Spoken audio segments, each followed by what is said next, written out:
Dalil tim penasihat hukum terdakwa sebagaimana tertuang dalam poin 107 pledoi halaman 46 yang menyatakan, sehingga tidak mengherankan penerapan dari ajaran kesalahan normatif deskriptif seringkali membawa kepastian hukum yang tidak berkeadilan, yang berpotensi membuat kondisi lembaga pemasyarakatan yang kapasitasnya hanya 132.000 orang menjadi sesak dan penuh karena dihuni oleh 280.000 warga binaan, belum termasuk terusan Polri.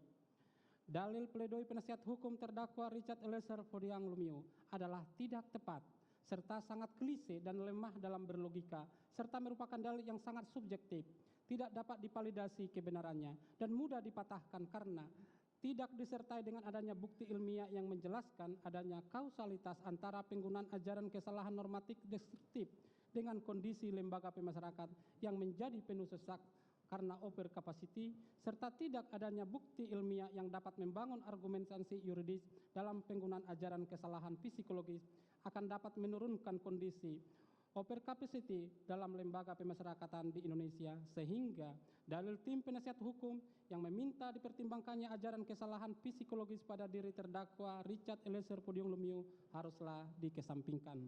5. Terdakwa berada dalam pengaruh daya paksa sebagaimana dimaksud pasal 48 KUHP, sehingga perbuatan terdakwa Richard Eliezer Podiang Lumiu tidak dapat dipertanggungjawabkan secara pidana yang dinyatakan pada pledoi tim penasihat hukum halaman 33. Dalil pledoi penasihat hukum terdakwa Richard Eliezer Podiang Lumiu adalah tidak tepat dan prematur. Penasehat hukum berkesimpulan sendiri dengan mengatakan terdakwa Richard Eliezer Podiang Lumiu berada dalam pengaruh daya paksa sebagai masuk dalam pasal 46 KUHP.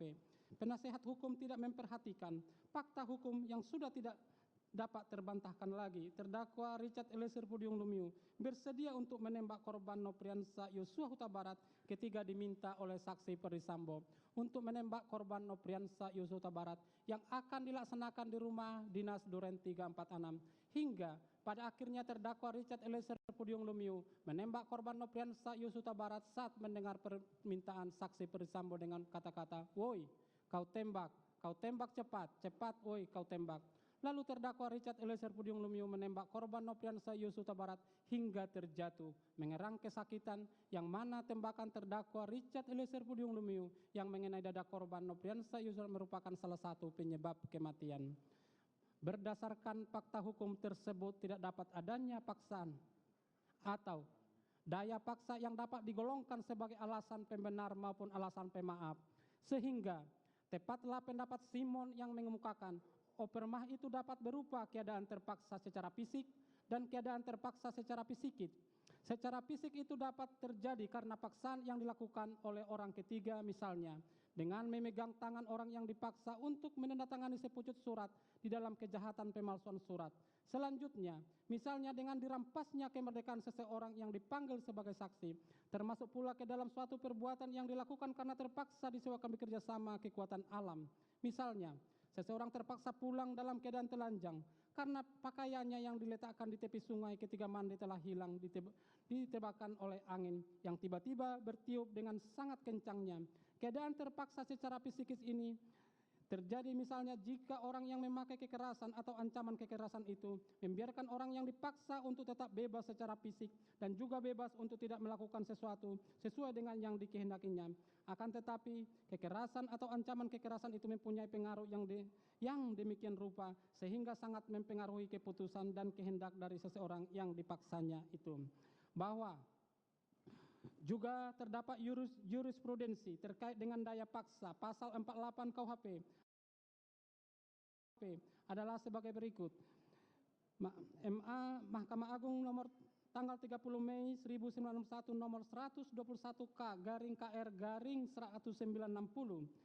Keberatan penuntut kasasi yang mengatakan bahwa pelanggaran yang telah dilakukannya itu adalah karena terpaksa, yaitu karena terdorong oleh perasaan pribadinya, yaitu setelah ia mengangkat penumpang maksimum yang terdiri dari orang-orang biasa, ia memperbolehkan seorang anggota tentara untuk naik yang ia kenal petugas di daerah itu, dan anggota tentara itu juga tidak dipungut bayaran.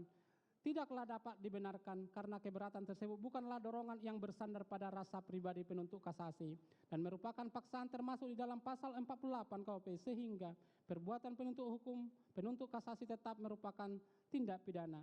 Dan Hokrat 21 Mei 1916, NJ 1918, halaman 651, W10293, 28 April 1930, NJ 1920, 1140, April 1938, 1939 nomor 939, yang berbunyi dengan mengemukakan satu-satunya alasan bahwa tertuduh telah melakukan perbuatan yang dapat dihukum itu karena mendapat perintah dari orang tuanya atau majikannya, tidaklah mengesahkan alasan tertuduh bahwa ia telah berbuat karena opermah.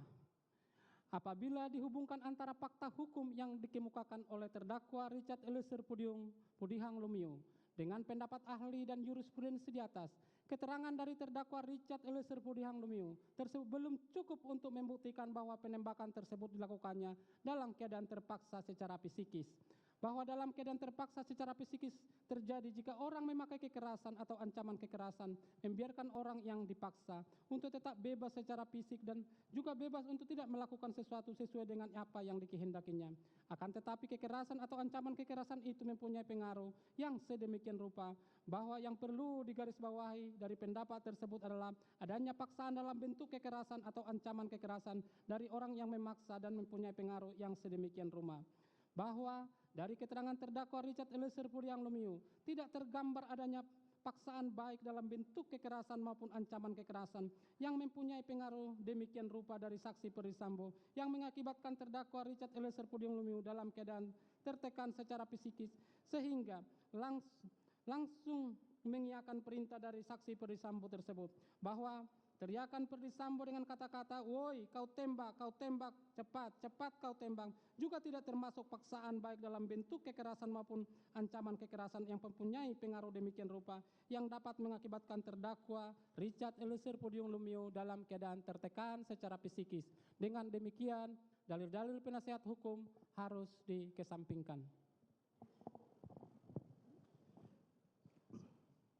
Berdasarkan keseluruhan uraian tersebut di atas, kami tim penuntut umum dalam perkara ini berpendapat bahwa pledoi tim penasihat hukum haruslah dikesampingkan karena uraian-uraian pledoi penasihat hukum tidak memiliki dasar yuridis yang kuat yang dapat digunakan untuk menggugurkan surat tuntutan penuntut umum. Berdasarkan hal-hal tersebut di atas, penuntut umum memohon kepada majelis hakim yang memeriksa dan mengadili perkara ini untuk: 1. Menolak seluruh pledoi dan dari tim penasihat hukum terdakwa Richard Eliezer Pudihang Lumiu. 2. Menjatuhkan putusan sebagaimana diktum tuntutan penuntut umum yang telah dibacakan pada hari Rabu tanggal 18 Januari 2023. Demikian replik penuntut umum atas pledoi penasihat hukum terdakwa Richard Eliezer Pudihang Lumiu yang telah kami bacakan dalam persidangan hari ini, Senin tanggal 30 Januari 2023. Selanjutnya, kami menyerahkan sepenuhnya kepada majelis hakim yang mulia untuk memutuskan perkara ini dengan seadil-adilnya. Sekian, terima kasih.